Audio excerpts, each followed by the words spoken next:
Esta es la resolución del ejercicio 11 de la guía de Coulomb de electricidad magnética. El problema que nos proponen es un cuadrado de lado L que posee una densidad de carga uniforme lineal. Este cuadrado se encuentra ubicado en el plano XY, como se puede ver acá en la figura, ¿sí? Y nos piden que calculemos el campo eléctrico debido a este cuadrado en un punto aleatorio del eje Z. Después de calcular dicho campo, tenemos que comparar ese resultado con el campo debido a un anillo de radio L sobre 2, también sobre el mismo punto, ¿sí? Bueno, vamos a ello. Empezamos por el cuadrado, entonces. Por la ley de Coulomb, nosotros sabemos que el campo eléctrico se calcula como la constante K por la carga por el vector posición, perdón, por el vector posición no, por el vector que traza desde el punto carga, desde el punto fuente o punto carga al punto de interés, ¿no? Dividido el módulo de dicho vector al cubo. Bien. Ahora, el problema acá es que nosotros no tenemos una carga puntual Q, sino que tenemos un segmento o una serie de segmentos, todos con una carga particular, o la carga de todos es igual a una carga Q. ¿Sí? Bien. Entonces, esa carga total Q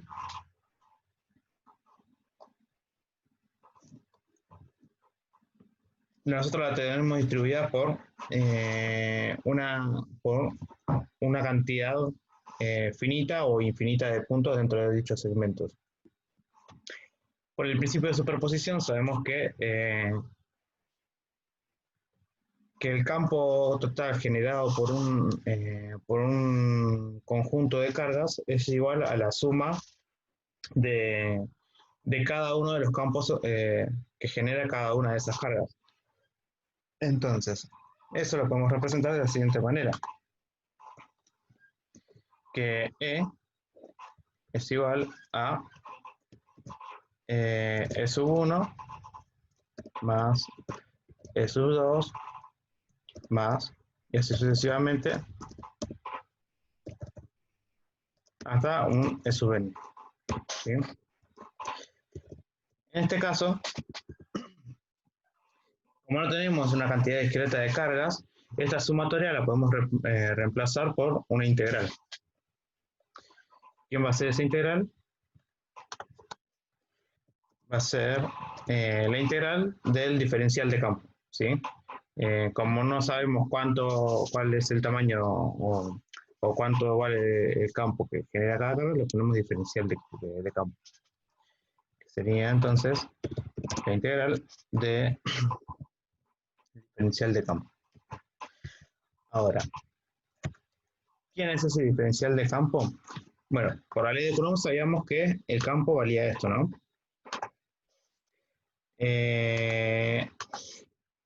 Lo que nos queda por ver es, bueno, la constante va a ser constante y nos va a quedar entonces, ¿no? Lo voy a voy a tratar de expresarlo de la misma forma. Fíjense que acá, en lugar de tener el campo, voy a tener el diferencial de campo. Los vectores se pueden trazar de la misma forma y nos va a quedar acá en lugar de Q un dq. Bien.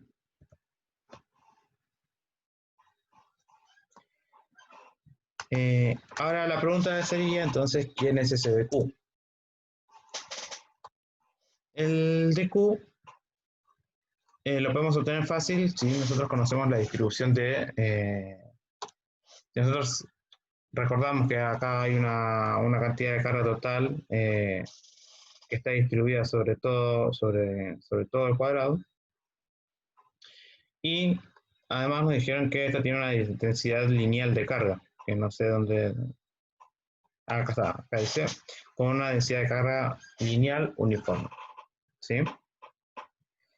Entonces, voy a poner acá abajo.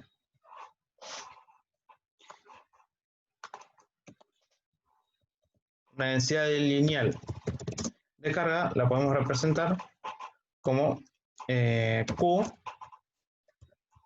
que es la carga total, sería Q, sobre el largo total sobre el cual se haya distribuido toda esta carga. En este caso, como tenemos 4 lados, del lado de L sería 4L. Por otro lado, también sabemos que si nosotros lo especializamos en algún segmento muy pequeñito, entonces ese mismo lambda va a valer, el equivalente a la carga sería el diferencial de carga y un diferencial de longitud, un dl, ¿sí? Entonces, si hacemos un despeje rápido, nos queda que el dq es igual a lambda por dl. Entonces ahora, bueno, nos va a surgir la pregunta de quién es ese dl, pero eso ya lo podemos ir pensando en cada... dentro de la integral, ¿sí? Bien. Entonces, ¿cómo nos va a quedar armada la integral? Volvemos a esto que teníamos acá. Teníamos esto. Teníamos que el campo era el diferencial de... era la integral por el diferencial de campo. Y el diferencial de campo lo teníamos construido de esta manera.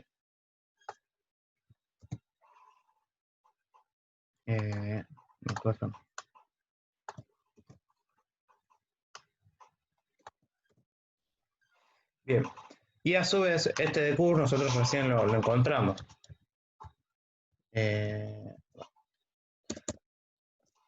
Ese diferencial de Q lo podemos escribir como lambda por dl. ¿Sí? Bien, teniendo esto ya podemos empezar a trabajar un poco mejor.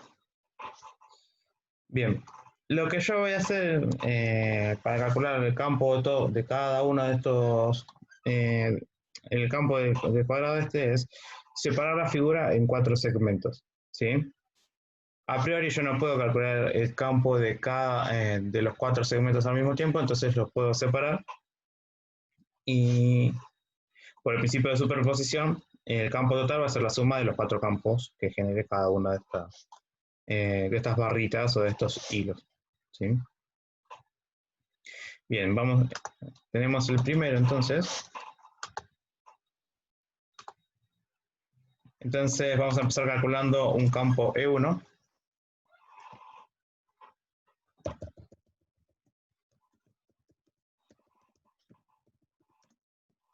Campo E1, ¿sí? Bien. Siempre para todo esto es conveniente, lo que primero que empezamos a hacer es definiendo quién sería el punto fuente y el punto campo. Y sí, está bien, punto fuente y el punto campo. El punto campo, o punto P solamente, es facilísimo porque tiene coordenadas 0 en X, 0 en Y y 0 en Z. Y Z, perdón. Por otro lado, el punto fuente, acá es donde hay que tratar de no meter la pata porque con esto viene el resultado después. Bien, la coordenada en X, si se fijan acá, en esta línea es variable, es decir, se va a mover entre menos L sobre 2 y L sobre 2. Entonces le vamos a poner solamente X. Por otro lado, La coordenada en y es fija y vale menos L sobre 2. ¿Sí? Vamos acá. Menos L sobre 2. Y la coordenada en Z, como está en el plano X y es 0. Bien. Una vez que tenemos el vector R, una vez que tenemos ya los dos puntos definidos, podemos determinar entonces quién es el vector R. Entonces, el vector R queda determinado de la siguiente manera. Nosotros dijimos que era el vector que tenía origen en el punto fuente y acababa en el punto P. Entonces sería P menos punto fuente. ¿Sí? Entonces, el vector R termina siendo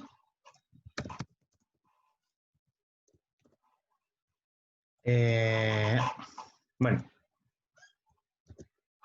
menos X más L sobre 2 y Z positivo. Bien, teniendo esto ya podemos armar la integral, ya sabiendo bien quién es cada cosa, ¿no? Entonces, bueno, me robo la integral que yo tenía acá escrita.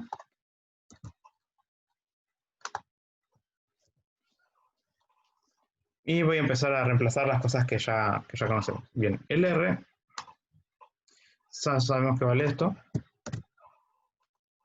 Acá arriba voy a poner. Y el módulo de R cubo lo podemos escribir de la siguiente manera. Sería x al cuadrado más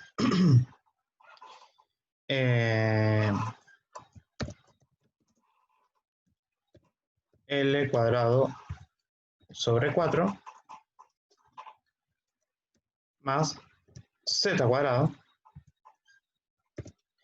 y eso elevado a la 3 medios. Se nota mucho, lo voy a poner por acá entre paréntesis.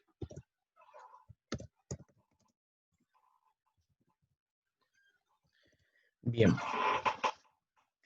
Y ahora sí podemos hablar un poquito más del DL. Fíjense que acá lo único que varía es la X.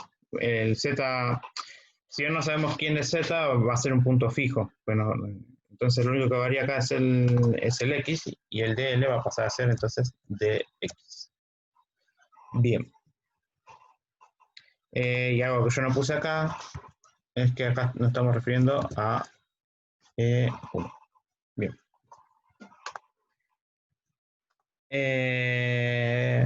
Bueno, acá como tenemos... acá me queda un vector acá.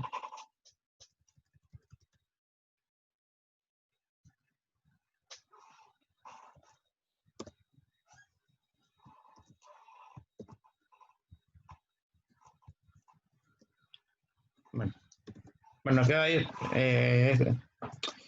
Me queda la flechita ahí, pero no quiero borrar todo de vuelta. A ver, bueno, lo hago. Sí.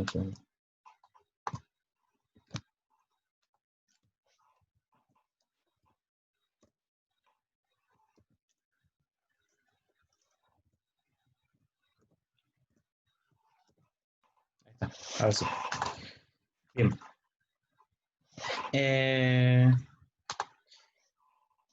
Bien, ahora de acá nosotros podemos sacar las diferentes coordenadas o las diferentes componentes de este campo. Nosotros lo que vamos a hacer es sacar entonces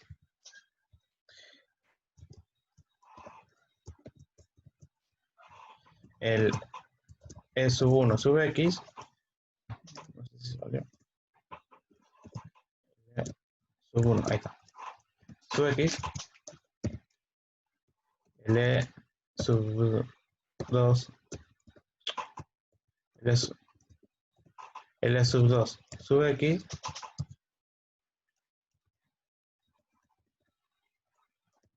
Perdón. L sub 1, sub 1, sub I, y L sub 1, sub Z.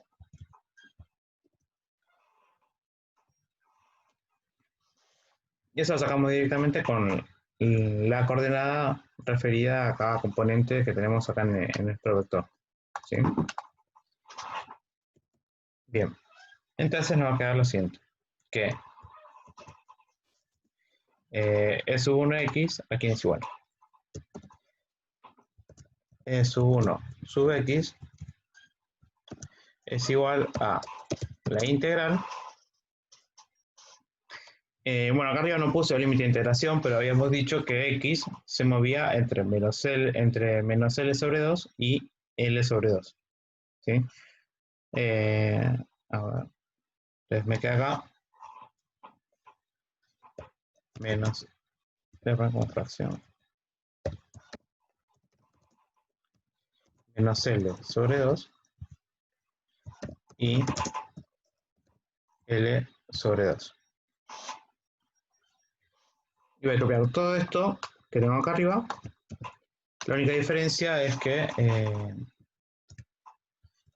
el vector posición le voy a sustituir solamente por la componente menos x. Bien. Lambda y k son constantes, así que pueden salir afuera de la integral.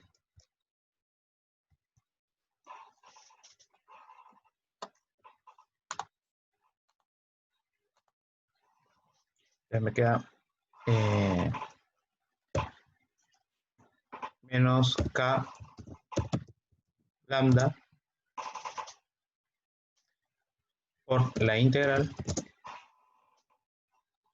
entre menos L sobre 2 y L sobre 2 de esto que queda acá adentro.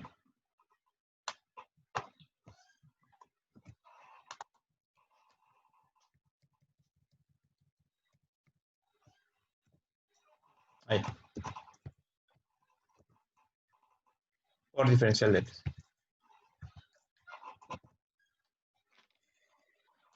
Bien. Para resolver esto, bueno, es una integral bastante sencilla dentro de todo. Aplicamos sustitución.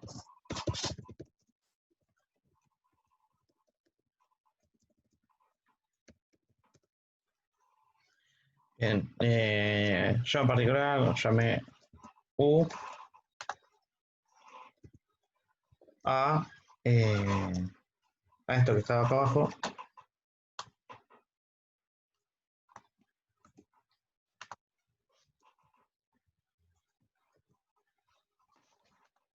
Y entonces nuestro du va a ser, va a ser 2x por el diferencial de x, ¿no? Bien. Si aplicamos esa sustitución, la integral nos queda construida de la siguiente manera. Nos queda que, a ver, que E sub 1 sub x es igual a, habíamos dicho, menos k por lambda por la integral. Le voy a sacar los límites y después se los pongo al final, cuando ya lo calculamos. Entonces acá nos va a quedar, bueno, acá ya puse mal, este menos no iba.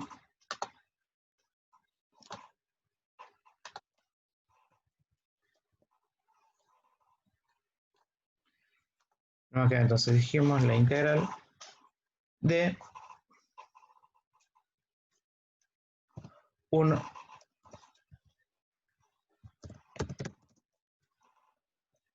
sobre 2u a la 3 medios. 2u a la 3 medios por du.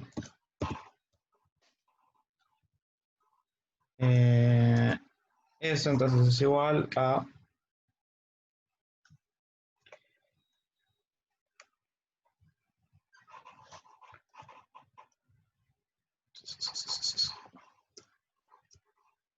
si yo no hice mal las cuentas, me queda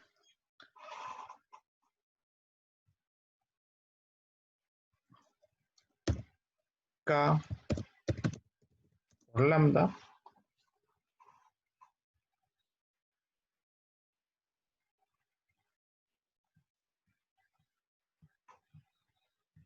mm,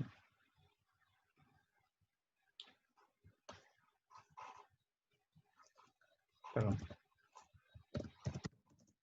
me queda K por lambda sobre 3 veces la raíz de U. Bien. Nosotros ya teníamos, ya sabemos quién es U, entonces reemplazamos por la valores y podemos, y teniendo eso en cuenta, podemos aplicar barro. Acá, si quieren, para hacerlo más estricto, podemos agregar un más C, pero eso después se va con el barro mismo. Bien. Ponemos entonces sub x va a ser igual entonces a esto que teníamos acá,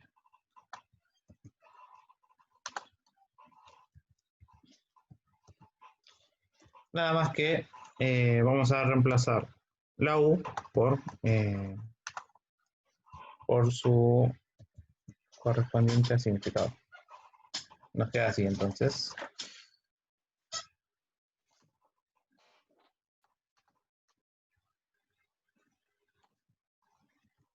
Esto acá le vamos a poner unos corchetitos para que se vea mejor. Y eso a su vez le voy a poner los límites de barro. Que sería entonces entre menos L sobre 2 y L sobre 2.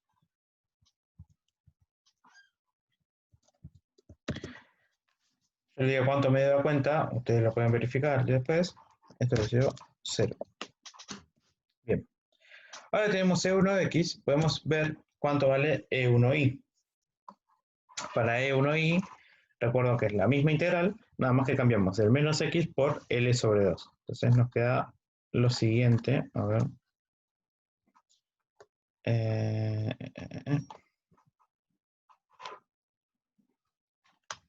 Voy a copiar esto.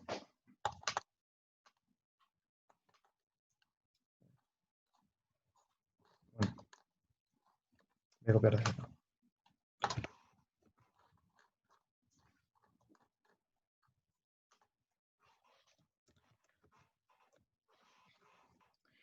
Estamos diciendo entonces que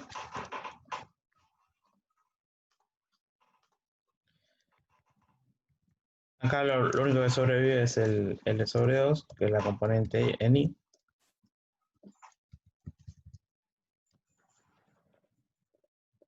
Bien. Y esta integral es un poquito más jodida. A ver.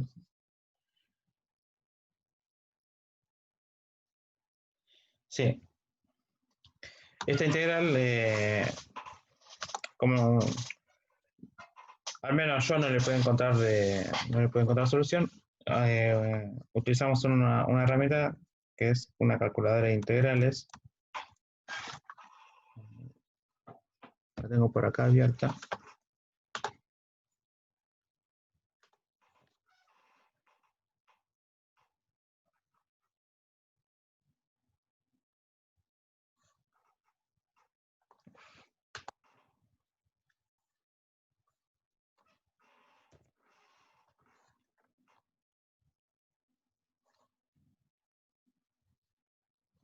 Bien.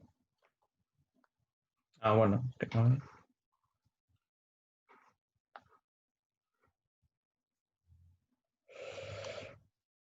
Bien, esta calculadora de integrales es una página web a la que en teoría deberían poder acceder todos. Creo que Guillermo la puso en el aula virtual de la materia.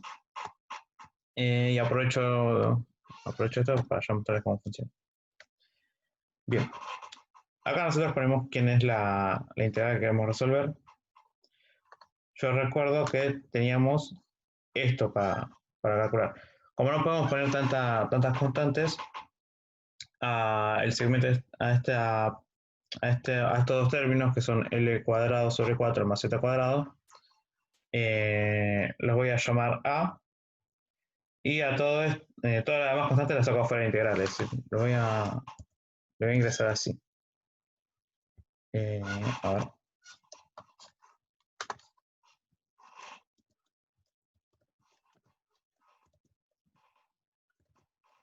Sub 1, subí. Me falta sub 16.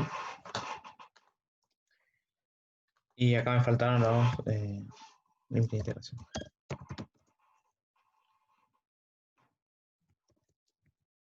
Menos L sobre 2 y L sobre 2. Bien. Estaba diciendo entonces que esto yo lo voy a ingresar de esta manera. Voy a sacar K. Voy a sacar K, L y lambda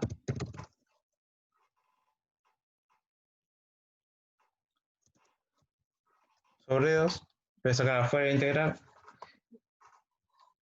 Y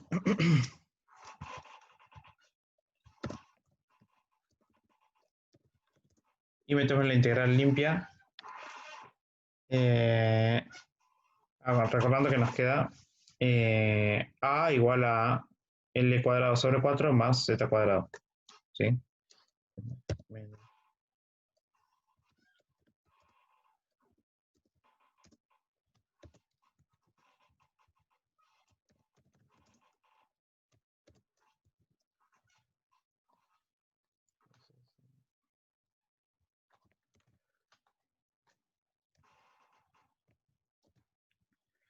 Bien.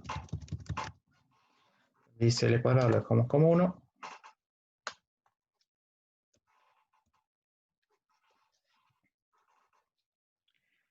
Y esto es lo que yo voy a ingresar como A. El lambda lo habíamos sacado de integral.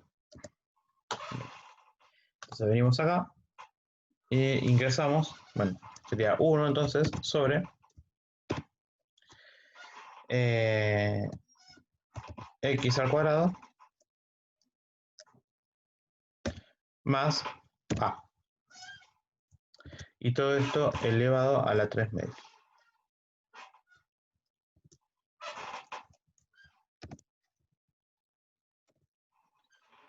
Bien. Apretamos en ir, hacemos clic en ir. Y esperamos unos segunditos y ya nos tira el resultado.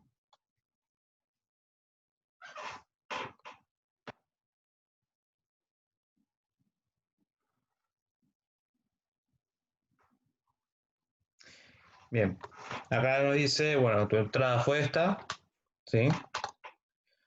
Y esta sería la deriva. Realiza varios métodos, hace está bueno chequear. Si los dos métodos dan el mismo resultado, eh, es que bueno, el resultado es ese. El problema es que hay integrales que a veces te devuelve diferentes resultados, entonces ahí uno se queda pensando cuál utilizar. Bien. Bueno, vamos a hacer esto entonces. Si A era igual a L cuadrado sobre 4 más Z cuadrado, entonces el resultado del integral va a ser el siguiente. Eh,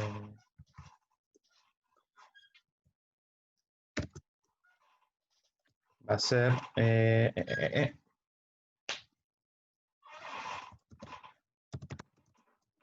bueno, acá L y lambda estaban afuera, entonces lo escribí afuera.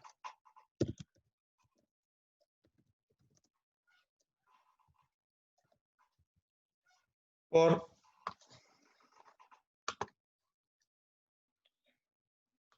a ver.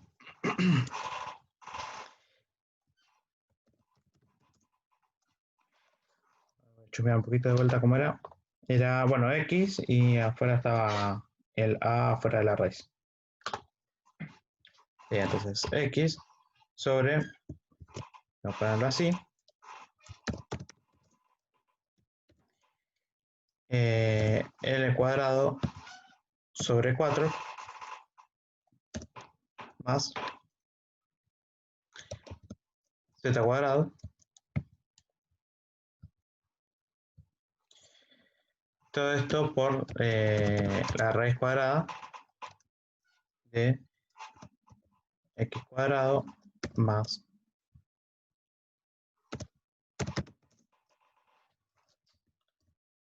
X cuadrado más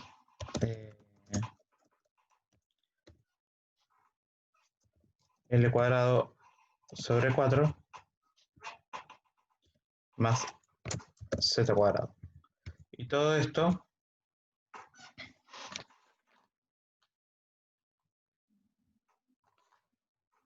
evaluado entre menos L sobre 2 y L sobre 2.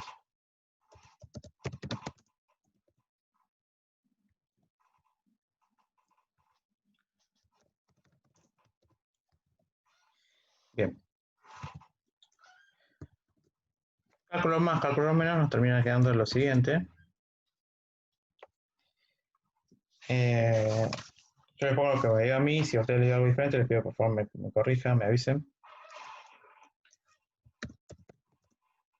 Ahí me quedó K lambda por L cuadrado sobre, bueno, sobre esto que teníamos acá abajo, ¿no? No. Sobre 2 por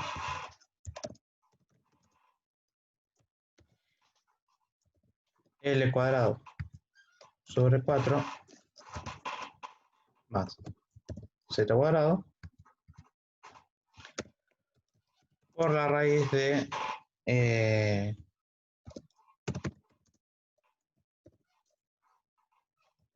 L cuadrado sobre 2, ojo con esto,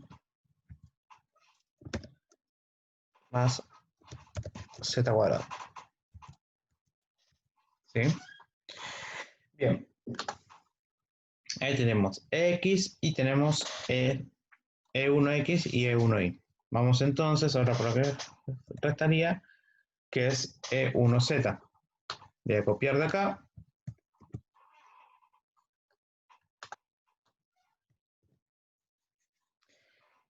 E1Z, tenemos que cambiar entonces lo que está como numerador. E1Z reemplazamos el L sobre 2 que está arriba por Z.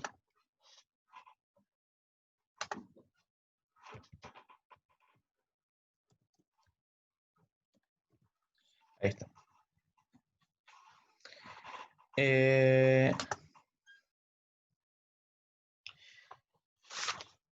Acá, bueno, tuvimos que, si no me equivoco, hacer algo muy similar a lo que hicimos anteriormente. Y nos termina quedando, sí, y nos termina quedando lo siguiente.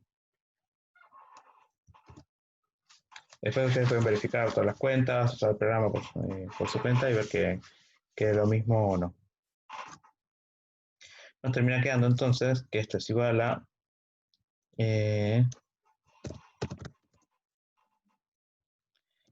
K lambda ZL sobre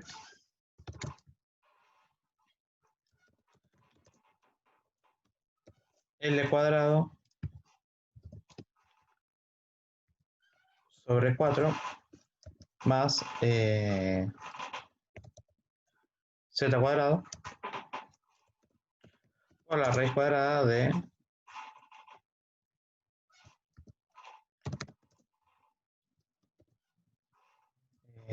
L cuadrado, en este caso sobre 2, más Z cuadrado. ¿Sí?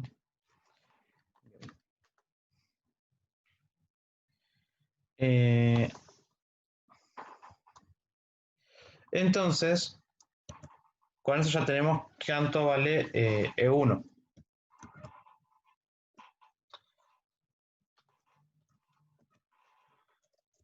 E1 entonces es igual a ver, ahí está. K lambda L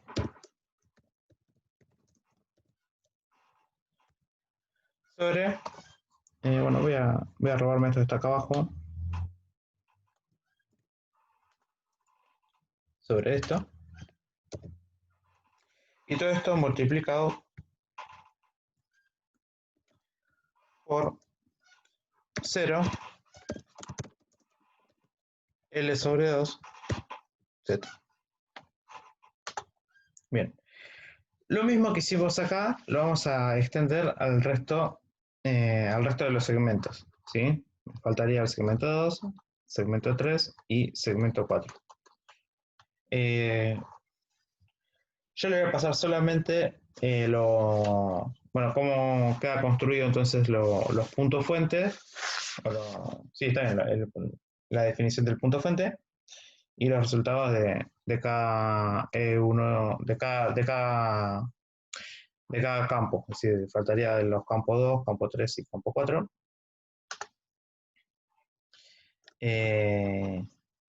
Para poder trabajar, para poder hablar un poquito más del análisis de todo esto aquí.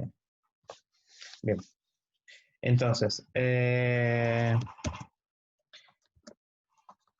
punto fuente, en este caso, o punto fuente 2 si quieren, va a ser igual a ver, acá x permanece constante, va a ser menos L sobre 2.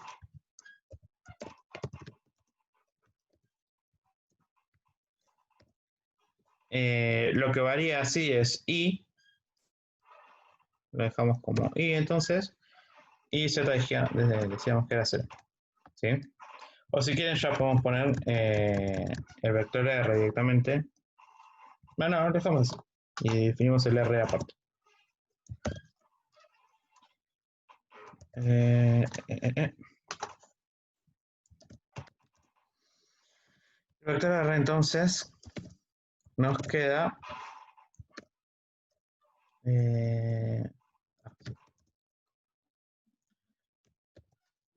L sobre 2 menos y Z.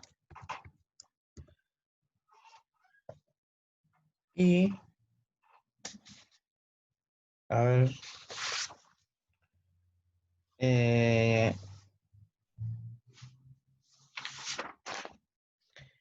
la integral principal, es decir, la integral de campo de L2, nos queda así.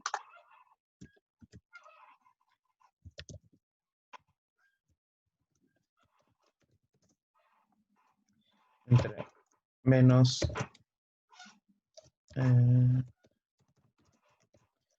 L sobre 2 y L sobre 2 de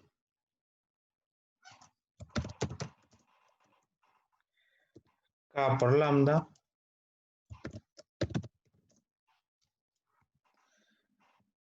sobre el módulo de este nuevo vector R, que va a ser el siguiente. Va a ser L cuadrado sobre 4 L,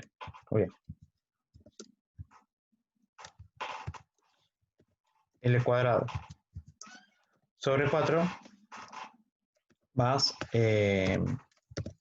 I cuadrado más Z cuadrado,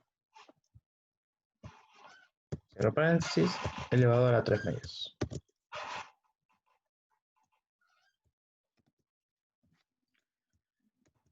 Bien. Y esto multiplicado por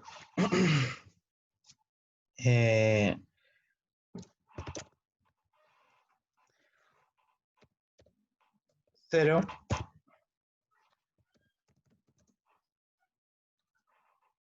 perdón,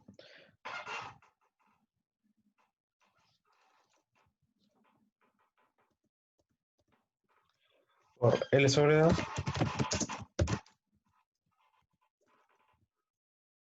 menos I Z. Y acá, como lo que varía es I, vamos a poner el diferencial de I. Y les paso nuevamente cuál sería el resultado final.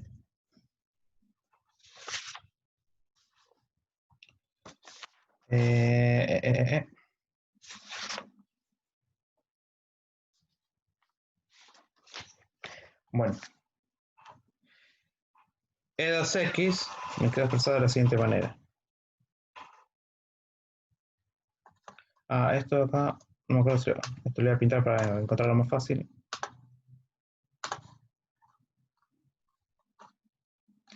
Bien, entonces estábamos diciendo que E2X queda expresado como, a ver,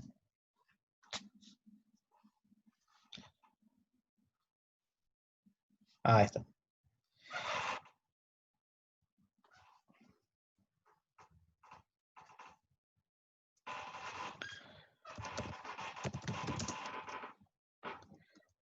K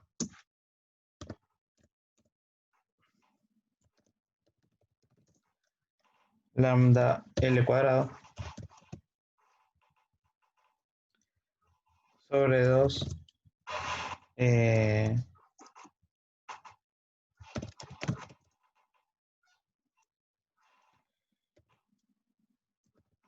L cuadrado sobre 4 más Z cuadrado por la raíz de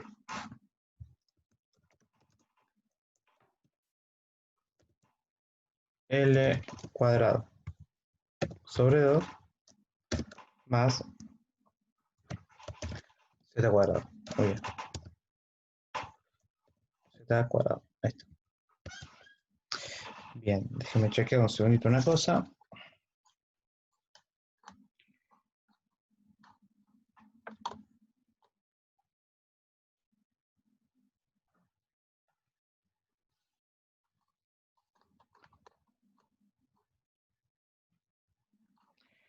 Que me parece que metí la pata con el E1I. No, está bien, está bien. Bien, ahí tenemos el E2X. Ahora viene el E2I, que este por suerte es más cortito.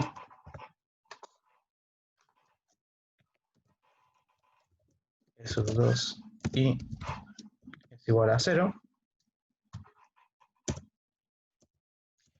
Y el E sub 2Z, que va a ser exactamente igual a E1Z.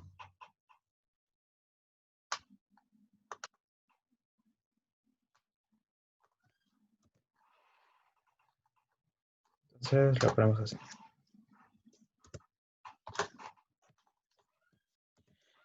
E sub 2Z es igual a esto. Bueno, bien.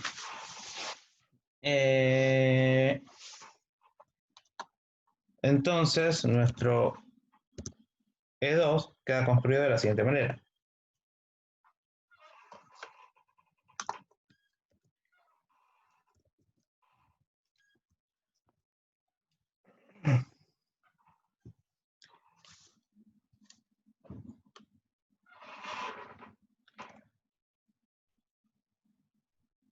Va a quedar como K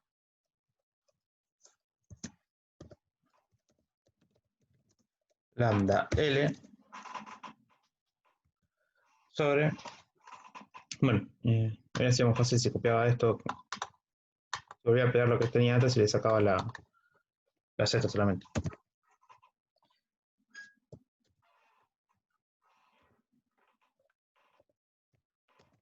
Ahí está. Saco la Z. Y acá multiplicamos por la dirección del campo.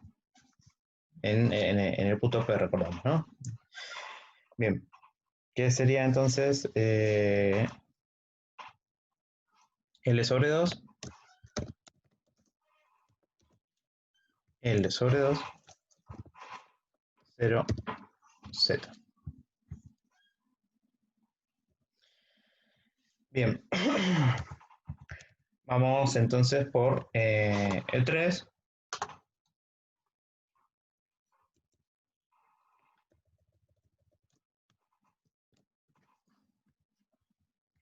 Bien.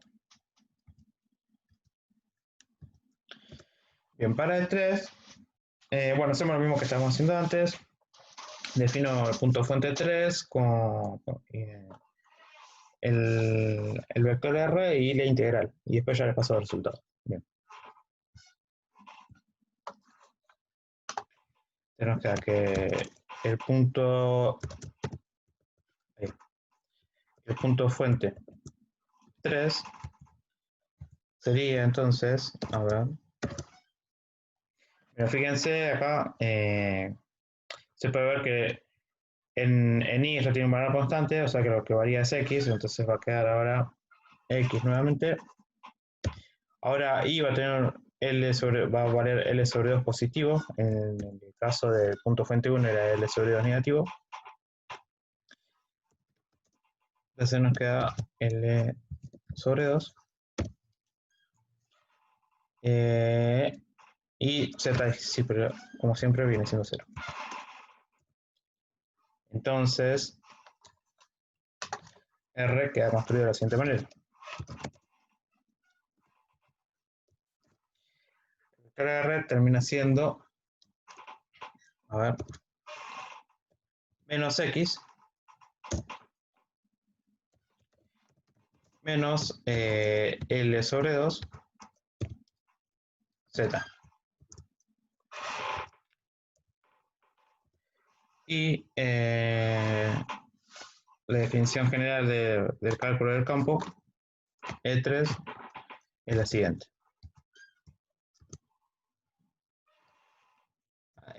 A ver, la integral entre, bueno, esto va a ser siempre entre menos L y L, entre menos L sobre 2 y L sobre 2.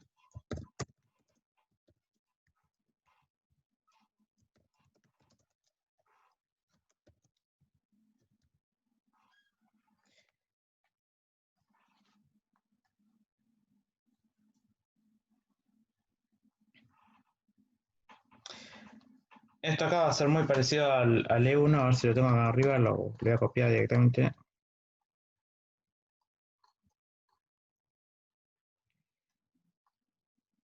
Copiamos esto así como está.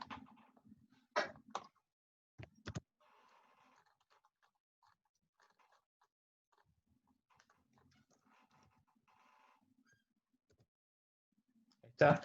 La única diferencia es que acá sería menos L sobre 2, o sea que le voy a poner un menos adelante, nada más. Listo. Ahí está.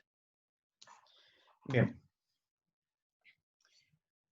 Y a ver, quiero ver si no me mandé ningún moco. Bueno, está bien. Era de Y, de X, está bien. Y ahora pasar a los resultados. Entonces sería E sub 3 sub X va a ser igual a 0. E sub 3 sub Y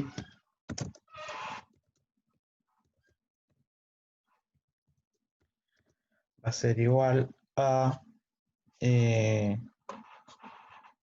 va a ser exactamente igual a E sub 1X. A ver si no me equivoco. Sí, a E sub 1X, pero con el signo opuesto. Al menos eso es lo que dicen las cuentas. No, Eso a E sub 1i tendría que ser. A ver. Sí, va a ser exactamente igual a E sub 1i, pero con el signo opuesto.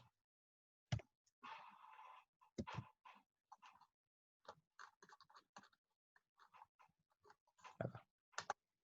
Tenemos que haga menos, y lo que nos ha dado es sub 1i. ¿Sí?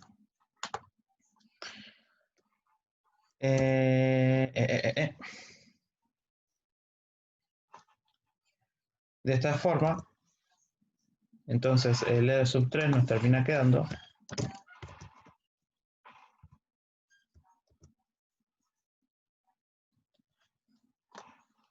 voy a robar este que nunca lo pinté. Voy a copiar esto.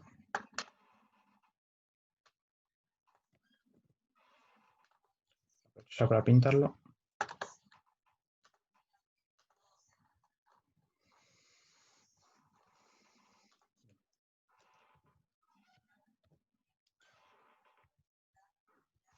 Y bueno, E sub 1, E sub 3x nos había dado 0. Acá veo que nos faltó el E sub 3z. Pero ya les adelanto que, como pasó con E sub 1z y con E sub 2z, E sub 3z va a ser lo mismo que los anteriores. Entonces simplemente voy a copiar el dato.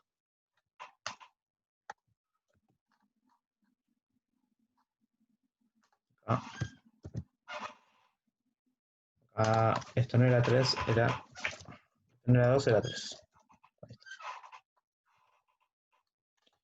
Entonces, esto acá es 0 menos L sobre 2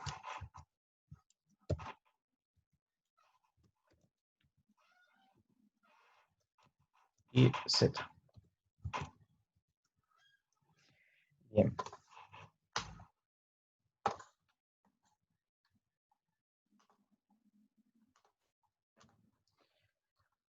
Y ahora nos falta un único campo.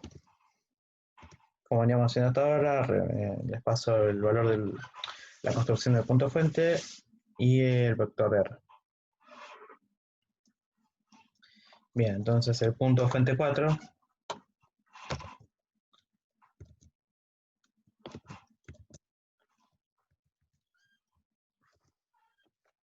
va a ser algún valor en i, es decir, lo que va a variar es i, y mientras que x va a ser L sobre 2 positivo.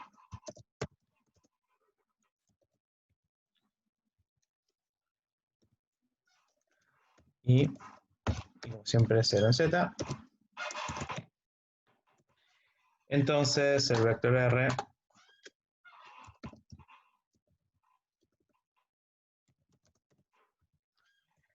a ser el siguiente. Menos L sobre 2 menos i z. Y para calcular el campo E4, a ver, voy a robar alguno de los anteriores. Así está por acá. Voy a robarme este.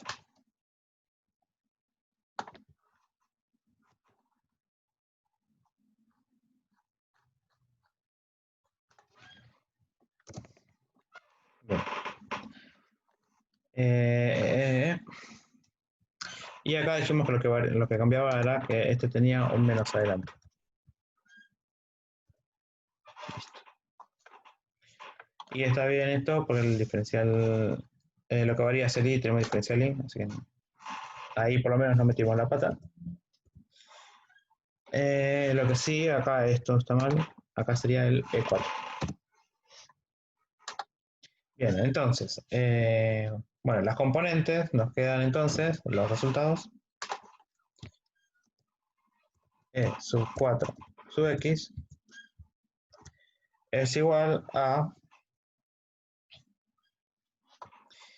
Bueno, lo opuesto a lo que nos dio es su 2x, que a ver si lo encuentro por acá, que es esto.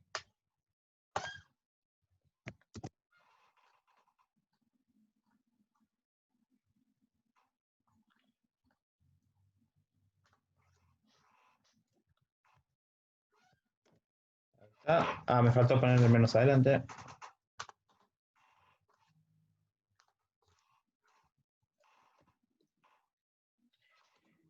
Eh,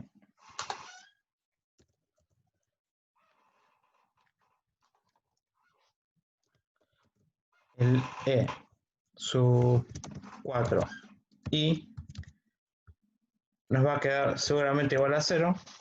Vamos a chequear porque, a ver. Sí, es sub 4i es igual a 0.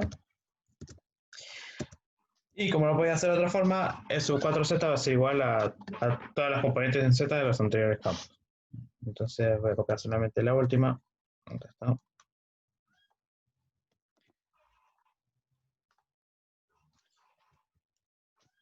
Bien.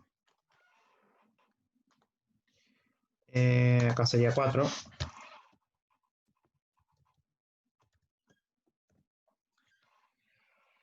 Y entonces el E4, voy a robar esto.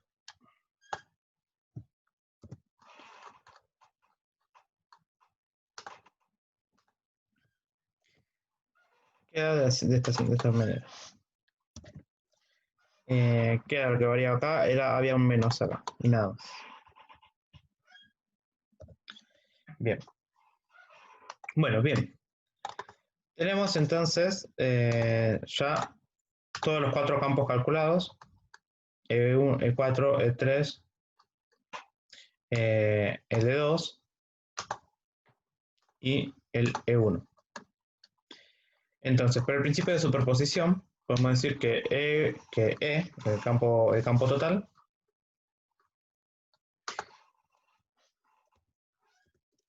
es la sumatoria de todos los campos anteriores.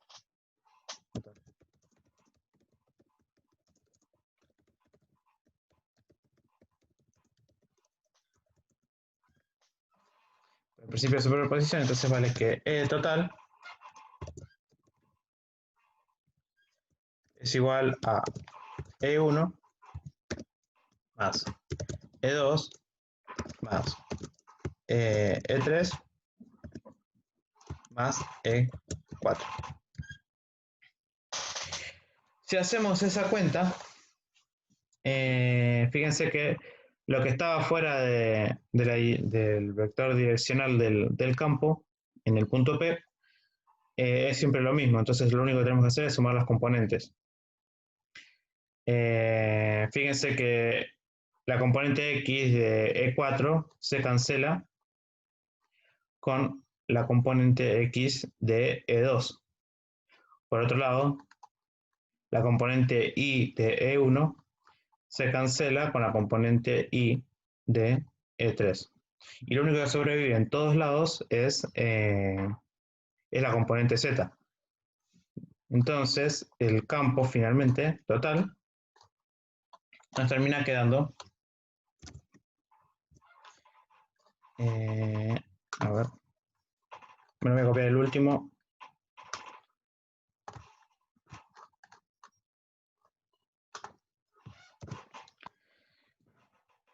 Voy a sacar esto porque ya no nos sirve.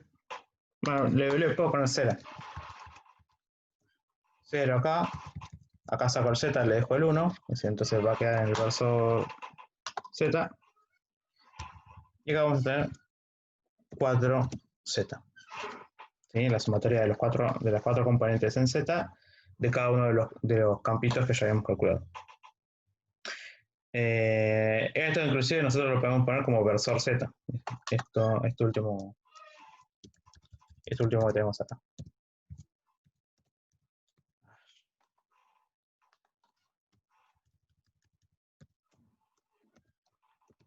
Así, entonces, Z, ahí está. Entonces me queda que el campo total va a ser todo esto en la dirección Z. Y fíjense que es coherente eso, porque si yo vuelvo a la primera imagen de toda, que yo le había puesto un poco a propósito, todas estas flechitas, ¿sí? Fíjense que este segmento da un vector en esta dirección. Este segmento da un vector en esta dirección. Este segmento hacia allá y el de acá atrás tira para acá adelante, ¿sí? Ahora lo podemos ver especializado en cada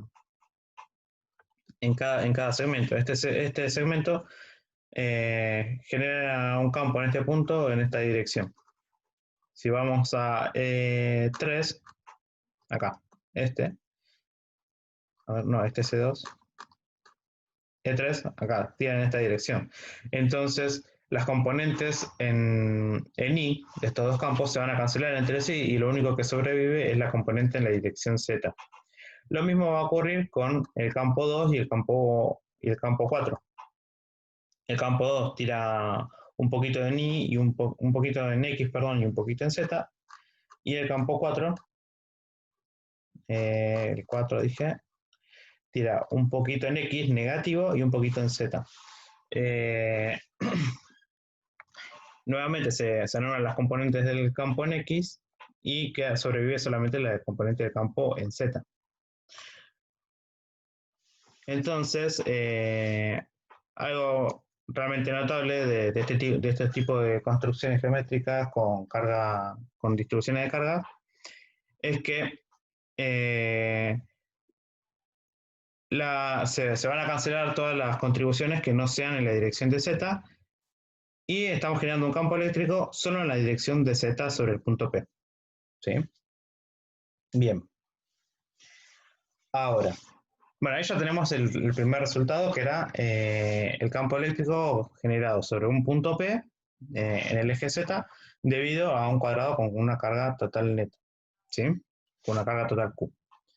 Bueno, ahora nos están pidiendo que trabajemos sobre esto.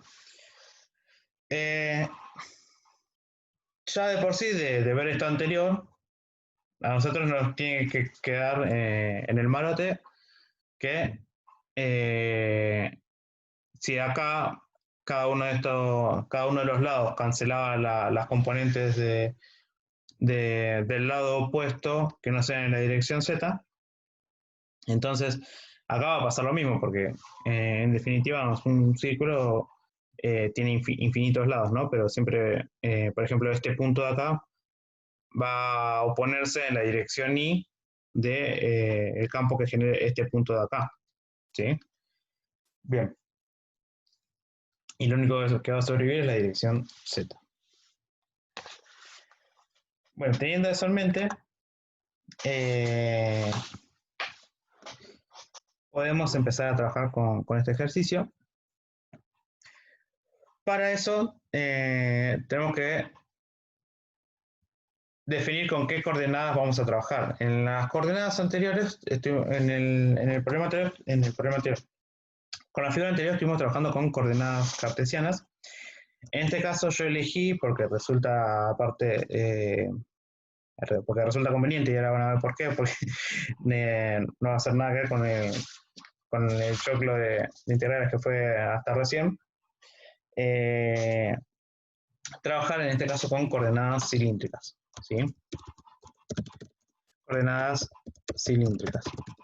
Bien.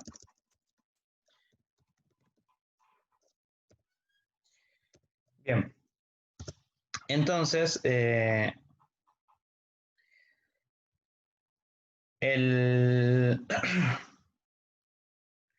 algún punto fuente, entonces lo podemos describir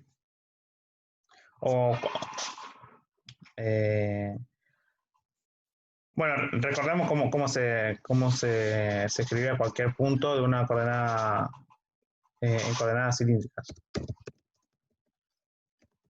Punto genérico.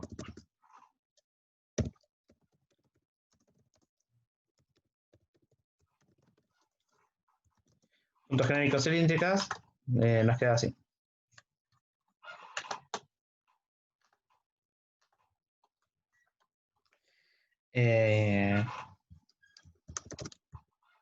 va a ser R por el coseno de tita.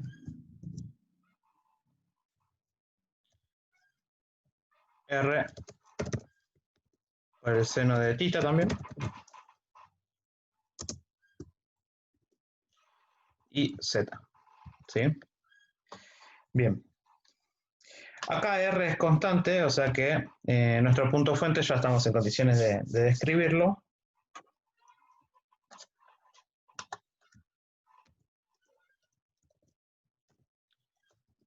Nuestro punto fuente es el siguiente.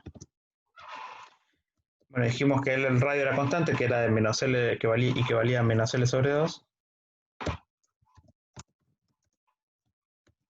Menos L sobre 2.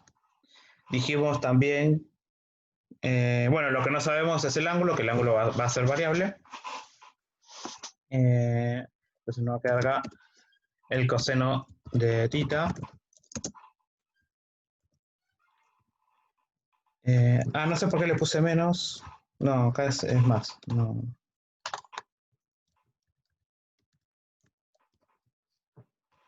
Bien.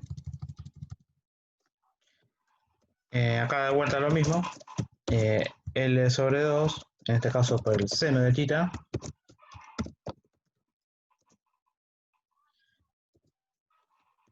Y bueno, recordamos que el círculo que el anillo se encuentra en el plano X y también, entonces acá va a ser 0 en Z. Y el punto P va a ser exactamente igual que en el caso anterior. Lo podemos describir como 0, 0, Z. Bien.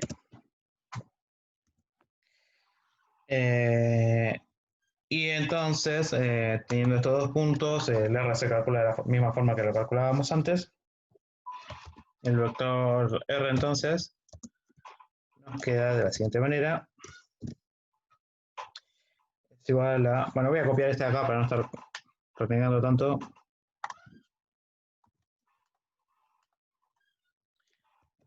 Menos...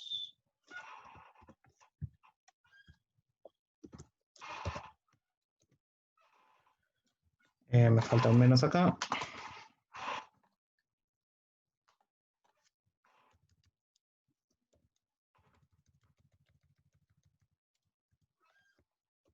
Bien.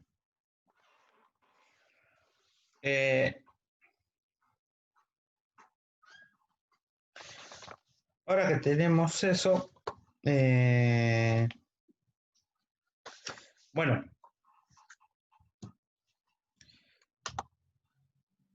nos faltaría nuevamente deducir quién sería el diferencial L, el diferencial de L en este caso, pero nosotros si volvemos más arriba teníamos esto, a ver, un segundito.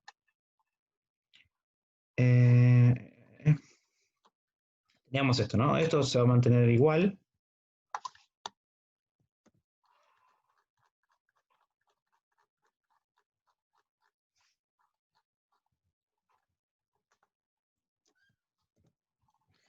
Y acá lo que no sabemos es quién es DL.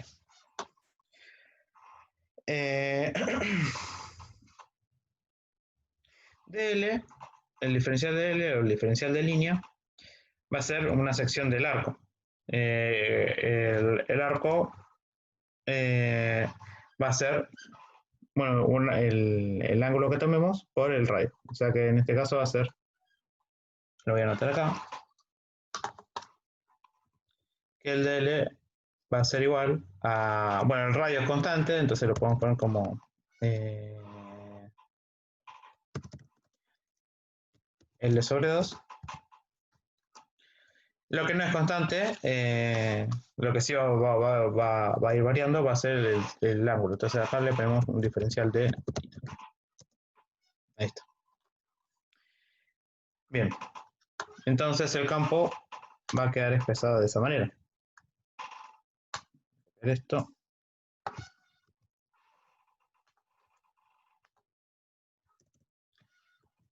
Acá donde dice DL, voy a escribir simplemente esto que pusimos acá.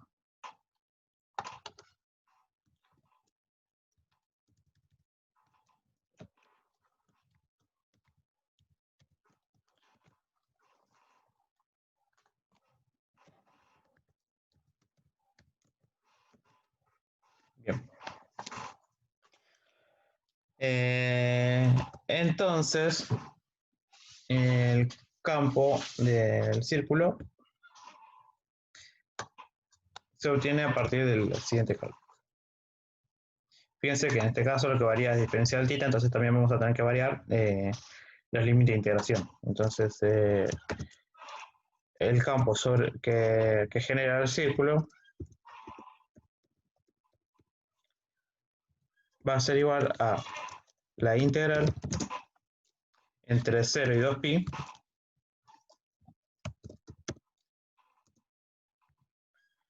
¿de quién? De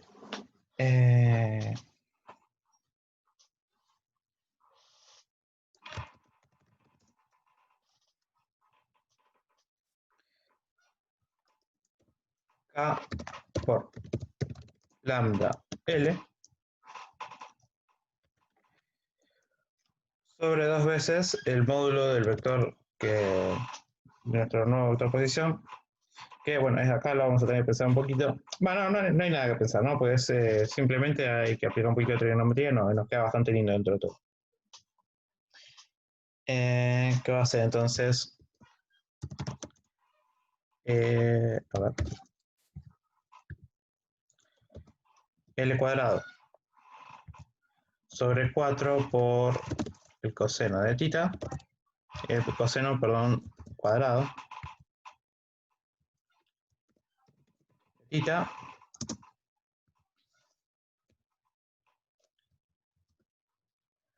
más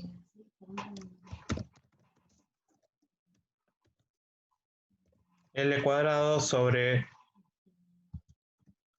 4 por el seno cuadrado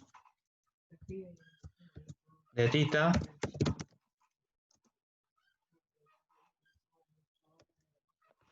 más z cuadrado.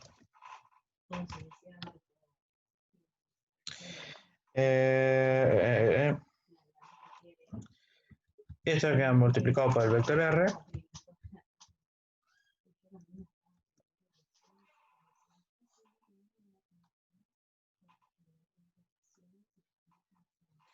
Queda multiplicado por el vector R, que, bueno, voy a copiar directamente de arriba.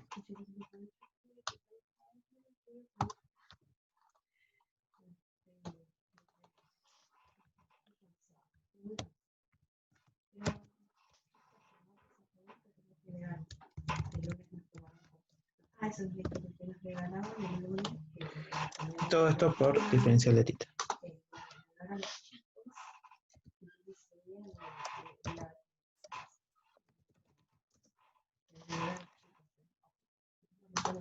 Bien.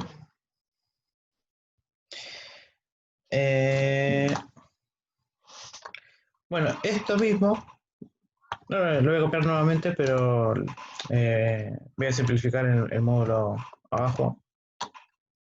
Lo único que tengo que hacer es sacar esta parte.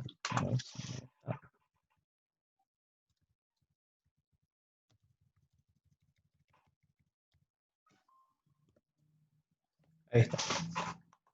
Bien, ahí queda mucho más bonito, ¿no? Ah, y algo que yo nunca le puse acá, muy importante, es que esto es a la 3 por 10. Y también lo va a hacer acá.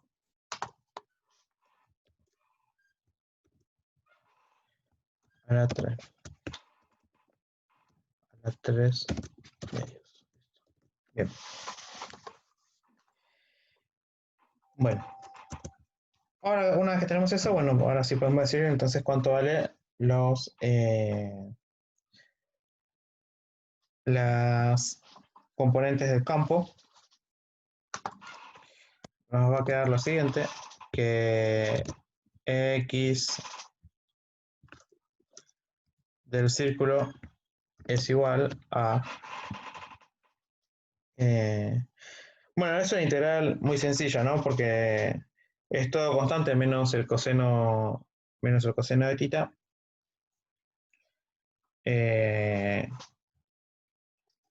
Eso lo pueden resolver ustedes tranquilamente, así que pongo directamente los resultados. ¿Sí? Acá entonces 0.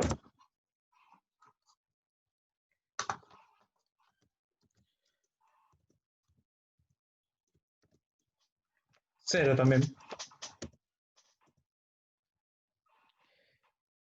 Y en el caso de la componente z, ahí sí va a variar un poquito. Ahí.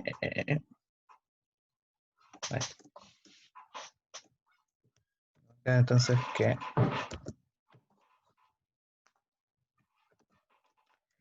sub z es igual a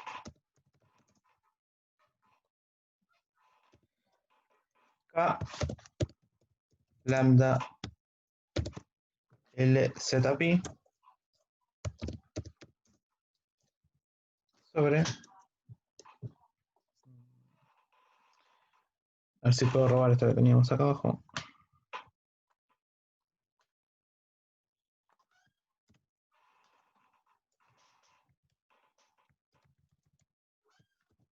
Ahí está. Bien.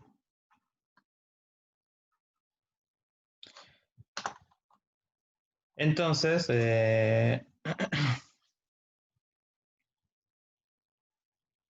bueno, igual que en el caso anterior, esto lo voy a pintar directamente.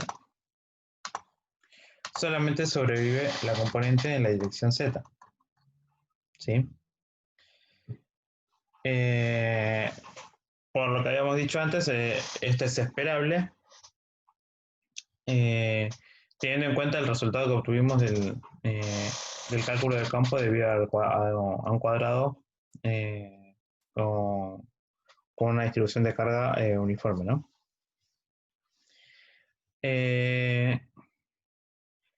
Bueno, igual esto lo podemos ir trabajando un poquito más.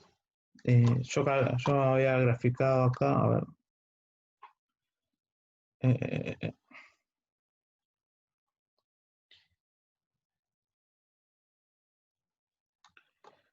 sí, está. Ya he graficado acá estas dos funciones. La de arriba, bueno, saqué todas las constantes, pues al fin y al cabo son una constante.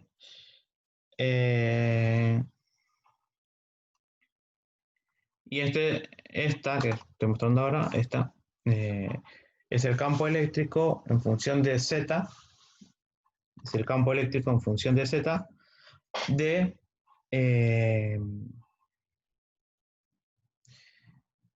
del cuadrado. Mientras que esta es el campo eléctrico en función de z del anillo. Fíjense que si yo pongo las dos una encima de la otra, es prácticamente lo mismo, salvo cuando nos acercamos mucho al origen. ¿Sí?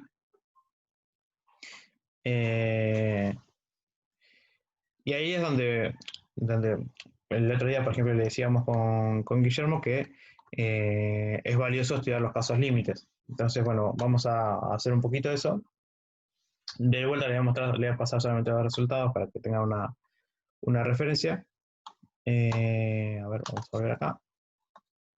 Pero bueno, más allá de eso, quería comentar solamente que lo loco que es que dos figuras completamente diferentes den curvas tan similares. Es decir, uno puede tranquilamente en un experimento aproximar un círculo usando cuatro varillas conductoras, ¿no?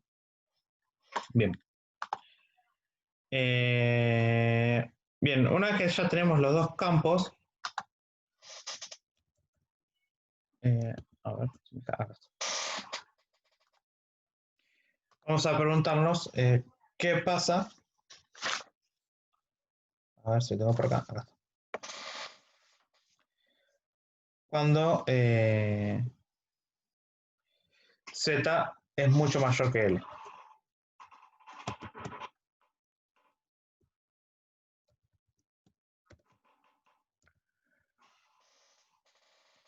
Que en este caso, si nos fijamos acá, cuando z es mucho mayor que L es cuando esto tiende a infinito, ¿no?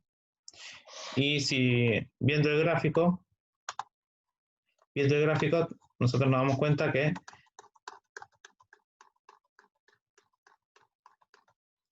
son prácticamente lo mismo. Entonces vamos a ver si eso se corresponde con el estudio de caso límite. ¿Sí? A ver.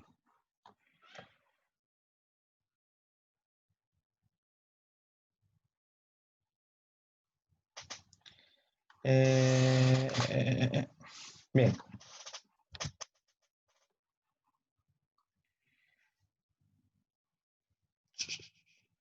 Bien.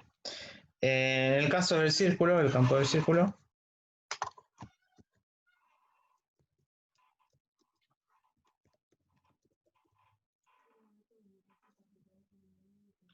nos va a quedar que esto se aproxima mucho a K por Q sobre Z cuadrado.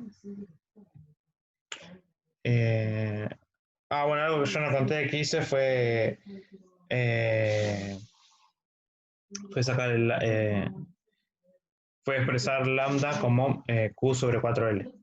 ¿Sí? Pero no, eso no es nada. No es nada del otro mundo, simplemente reemplacé eso en las ecuaciones de los campos. ¿Sí? Entonces, acá nos queda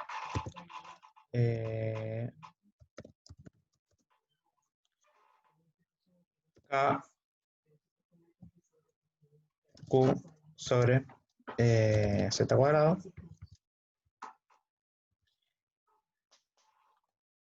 Y lo mismo en el campo del cuadrado.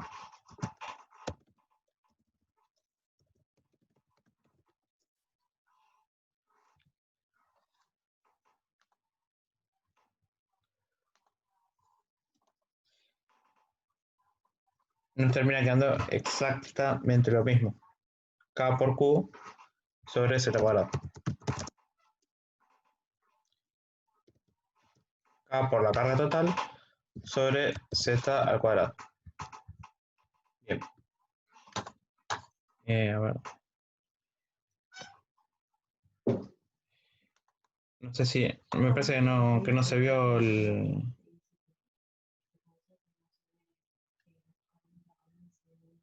Está bien. Bueno, no sé si se vio o no la otra pantalla, pero bueno. Fíjense que queda exactamente lo mismo uno de otro. Y tiene sentido, porque cuando yo lo grafico, hacia el final terminan siendo colineales las dos rectas. ¿Sí? Cuando Z empieza a tender a infinito.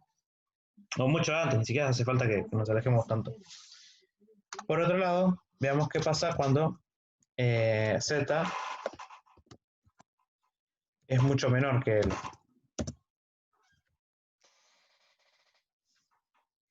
En ese caso, L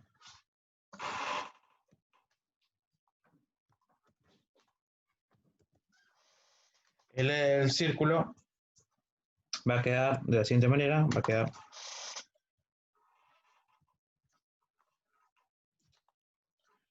como 8K por Q por Z sobre L cubo.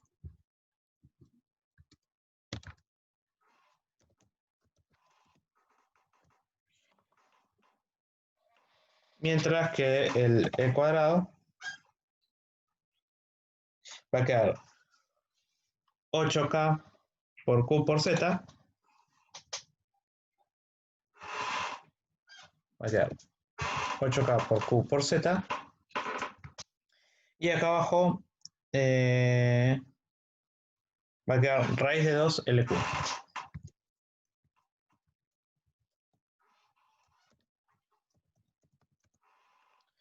Raíz de 2, todo esto por L cubo. Y fíjense, si nosotros nuevamente volvemos al gráfico, si nos acercamos,